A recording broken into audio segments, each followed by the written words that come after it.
बॉलीवुड को लेकर audience double minded है। कभी कहती है बॉलीवुड बदल चुका है तो कभी कहते हैं कि बॉलीवुड सुधरेगा ही नहीं। साल शुरू ही नहीं हुआ और ठीक से बॉलीवुड हमारे लिए ऐसी 5 मूवीज लाया है जो ताकत रखती हैं हमारी सोच बदलने के लिए। डिटेल्स के बारे में बताने वाले हैं, तो प्लीज हमारी इस वीडियो को एंड तक जरूर देखिएगा और हमारे चैनल को सब्सक्राइब करना मत भूलिएगा।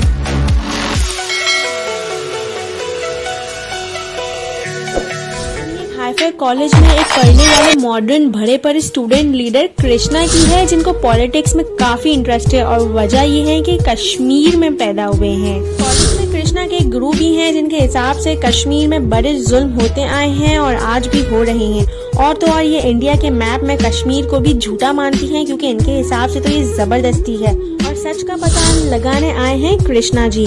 कुछ सालों बाद अपनी धरती वापस आते हैं और आते ही इनके कानों में आवाज आने लगती है कश्मीरी पंडित की। और गुरु के मुताबिक ये पंडित एक राक्षस है जिन्होंने मासूम असली कश्मीरियों का जीना हराम कर दिया है। क्या कृष्णा कभी इनके आपस की पहेली सुलझा पाएगा या खुद इस पहेली का हिस्सा बनेगा, इसका पता तो आपको लगाना होगा जाके थिएटर्स में देख के। अब फिल्म के अंदर ऐसा क्या है कि आपको इसे थिएटर में जाके देखना होगा? जवाब ये है no fiction, no drama, no masala, सिर्फ और सिर्फ फैक्ट्स। इस फिल्म को इतने रॉ एंड नेचुरल तरीके से तैयार किया है कि आपके 3 घंटे बिल्कुल जाया नहीं होंगे। सल्यूट तो है इसके डायरेक्टर को जिन्होंने फिल्म के अंदर हर कैरेक्टर को बारीकी से तैयार किया है और हकीकत को पर्दे पे उतारा है। फिल्म का लीड कैरेक्टर पब्लिक को रिप्रेजेंट करता है बिना किसी फिल्टर के, और कश्मीर के रियल पिक आपके सामने है। इस फिल्म का पावर, दमदार कंटेंट और रियल लाइफ इमोशंस आप इस फिल्म को देखने का मजीद इंटरेस्ट पैदा कर देगी। और दूसरी बात, इसके रोंगटे खड़े करने वाले डायलॉग्स भी सुनने को मिलेंगे। इसने कश्मीर एक्सेंट के साथ बिना किसी मिलावट के बोले हैं। अब बात करते हैं कैरेक्टर्स की एक्टिंग की, तो अनुपम खेर द लेजेंड, इनकी परफॉर्मेंस में आपको एक अलग ही एनर्जी देखने को मिलेगी। पूरी फिल्म को आप सिर्फ इनकी आंखों में ही देख सकते हो। फिल्म की बाकी की कास्टिंग भी बहुत ही जबरदस्त है। हर कोई अपने कैरेक्टर में बहुत ही अच्छे तरीके से घुस चुका है। मेरा तो ये मानना है कि फॉरेन थिएटर्स जाइए और इस फिल्म को देखिए और फिल्म को देखने के बाद अपने राय का इजहार कमेंट्स में करना मत भूलिएगा। स्टोरी की तो एक तरह से प्रभास और इसकी लव लाइफ, जहाँ विक्रम आदित्य के हाथ में प्यार की लकीर है ही नहीं, पर एंट्री होती है एक लड़की की जिसकी वजह से वो एक तरफ प्यार में फंस ही जाता है। लेकिन जब उस लड़के के हाथ में प्यार की लकीर है ही नहीं, तो क्या ये लड़का उस लड़की के प्यार के जाल में फंस जाएगा? और इसी पर ये स्टोरी बेस्ड करती है।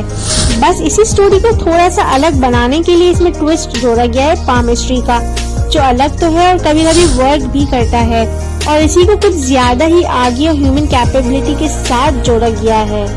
और बीच में साइंस और पाम के बीच छोटी सी जंग भी दिखाई गई है कि इन दोनों में से क्या सही है और क्या गलत, और इसी को लेके एक सीन भी दिखाया गया है। और लास्ट में इस बात को जस्टिफाई भी किया है, जो आपको पूरी फिल्म देखने के बाद ही समझ जाएगा। कि पूरा बता दूंगी तो स्पॉइलर हो जाएगा। फिल्म 2.25 घंटे की है, न ज्यादा बुरी है न ज्यादा अच्छी है। एंगेजिंग है वो तो बिल्कुल भी नहीं करेगी, और बैकग्राउंड काफी अच्छा है। ज्यादातर शूटिंग इस फिल्म की रोम और इटली में हुई है। इसमें एक सुनामी का सीन भी है जो आपने ट्रेलर में देखा होगा और आपको काफी अच्छा भी लगेगा। इस फिल्म में 4 गाने हैं जो ओके है। 3 तो इसके स्टार्ट में फर्स्ट हाफ में ही दिखाए गए हैं, जो हॉस्पिटल में एक सीन क्रिएट करके गाया गया है। इसका नेगेटिव पॉइंट ये है कि इसमें प्रभास की आवाज, अगर आप हिंदी में इतने प्रोमिनेंट हो ही तो डबिंग किसी आर्टिस्ट से ही करवा लो, ऐसा कुछ नहीं किया गया है। इसमें ऐसा लग रहा था कि बहुत ही पॉज दे के प्रभास ने अपने डायलॉग्स को कहा है। अब लास्ट में बात आती है कि क्या ये फिल्म थिएटर में जाके पैसा खर्च करके देखनी चाहिए या फिल्म OTT पे आने का वेट करना चाहिए। तो मेरा ये मानना है कि ये फिल्म थोड़ी सी टाइम पास है, चाहो तो थिएटर में देख लो, लेकिन अगर आप वेट कर सकते हो तो OTT पे देखने का वेट करो और फैमिली के साथ इसे एंजॉय करो। बाकी जो लोग मेरी तरह ये फिल्म देख चुके हैं, अपने राय का इजहार कमेंट्स में करना मत भूलिएगा। कहानी है एक राक्षस की जिसका डर एक शहर से दूसरे शहर हवा की तरह फैल चुका है। ये मर्डर करते हैं बिजनेस के लिए, बंदूक और हाथ पैर चलाते हैं अपने काम साफ करने के लिए, और फिर इनकी बायोपिक बना के बॉलीवुड में नाम कमाने एक फीमेल कैरेक्टर बच्चन पांडे के शहर में एंट्री मारती है, कृति सैनन। और मजे की बात तो ये है कि बच्चन पांडे की आंख में एक पत्थर भी है जो अच्छों का झूठ पकड़ लेती है। फिर आता है कहानी में एक जबरदस्त ट्विस्ट, जब बच्चन पांडे का पास्ट दौड़ के बाहर निकलता है और फिर ऐसा क्या हुआ कि इन्होंने खुद अपनी ही गर्लफ्रेंड को जान से ही मार दिया? ये तो आपको पूरी फिल्म देखने के बाद ही पता चलेगा। ज्यादा बोलूंगी तो इसके रिव्यूज स्पॉइल हो जाएंगे। अब जैसा कि आप जानते हो कि ये फिल्म ओरिजिनल नहीं है, डुप्लीकेट है, जिसकी वजह से डायरेक्टर ने हर चीज कॉपी पेस्ट की है। लाइक डायलॉग्स को किसी ग्रुप से उठाया है तो कॉमेडी सीन्स भी कई सालों पहले के मीम से छाप दी है। लो हो गई फिल्म तैयार। एक जमाना था कि जब अक्षय की फिल्म की तारीफें हुआ करती थी और सबसे अलग फिल्म बनाया करते थे, लेकिन सच तो ये है कि बच्चन पांडे में ना तो कोई एक्शन है ना कोई मजे की कॉमेडी, और लास्ट में तो इमोशंस वो तो दूर दूर तक ही नजर नहीं आ रहे हैं। मतलब अगर आपने ट्रेलर देखा है ना तो थिएटर जाने की बिल्कुल जरूरत नहीं है, क्योंकि पूरी कहानी पहले से ही पता चल जाती है। डायरेक्टर फरहाद की डायरेक्शन कुछ खास नहीं है।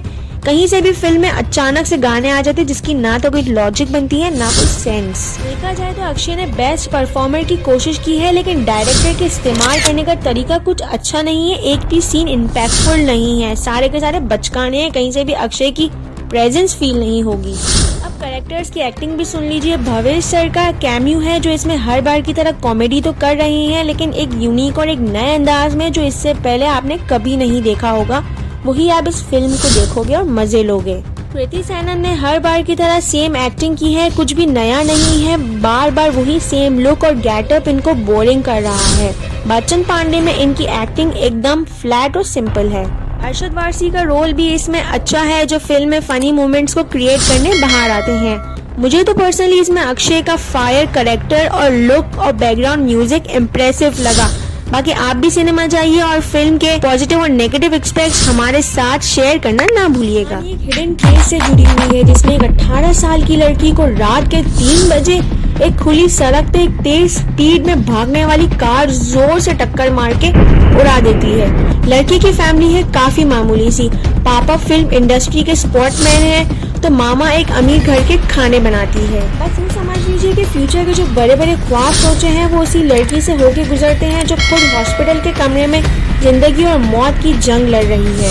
अब मिलिए कहानी के एक इम्पोर्टेंट कैरेक्टर से, माया मैडम। इनको मीडिया की दुनिया की रानी समझा जाता है क्योंकि ये हमेशा से सही का साथ देकर इंसाफ के लिए आवाज उठाती है, लेकिन हमेशा से दूसरों के लिए लड़ने वाली क्या इस बार खुद अपनी जिंदगी के कठिन एग्जाम में फंस चुकी है? क्या दूसरों के लिए बनाए गए रूल्स अपने ऊपर इस्तेमाल कर पाएगी, या फिर इंसाफ की लड़ाई सिर्फ एक नाटक है दुनिया को बेवकूफ बनाने के लिए? वैसे ही लड़की रात के 3 बजे सुनसान रोड पे कर क्या रही थी, इसका जवाब आपको खुद पूरी मूवी देख के ही ढूंढना पड़ेगा। फिल्म की असली ताकत इसकी कहानी है, डार्क और डरावनी टाइप की, और फिल्म की खासियत ये है कि ये हर टाइप के ऑडियंस को सेटिस्फाई करती है। कमाल की बात तो ये है कि फिल्म में आपको 2 अलग अलग कहानियां सुनाने की कोशिश की गई है।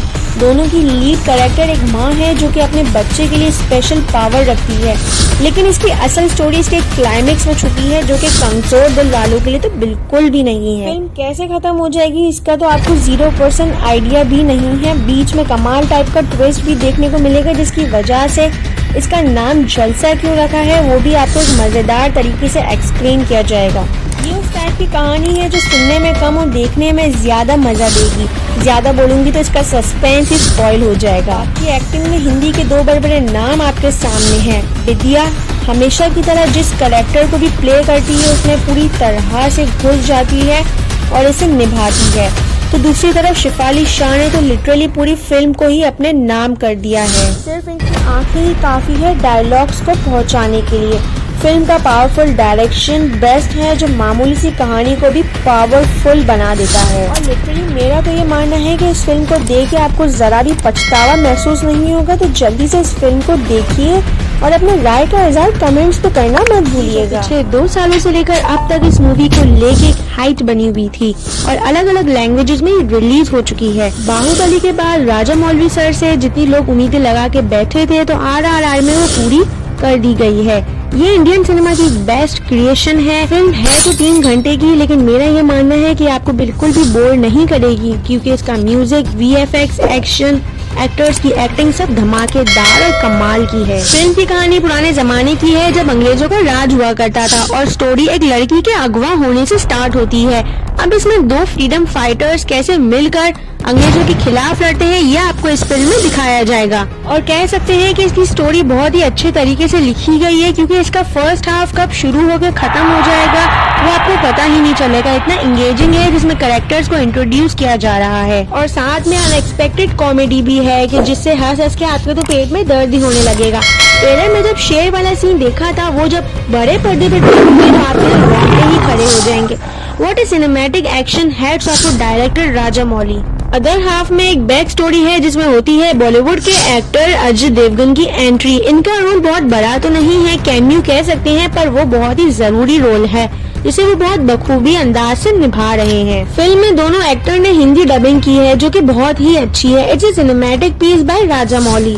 ये फिल्म फ्रेंडली फैमिली मूवी है, तो मेरा ये मानना है कि जिन्होंने अब तक ये फिल्म नहीं देखी है, जाइए फौरन थिएटर इस फिल्म को देखिए और अपने राय का इजहार कमेंट्स में करना मत भूलिएगा। Thanks for watching. Do like and comment and subscribe our channel. Don't forget to follow us on Facebook, Instagram and TikTok. Link is given in bio.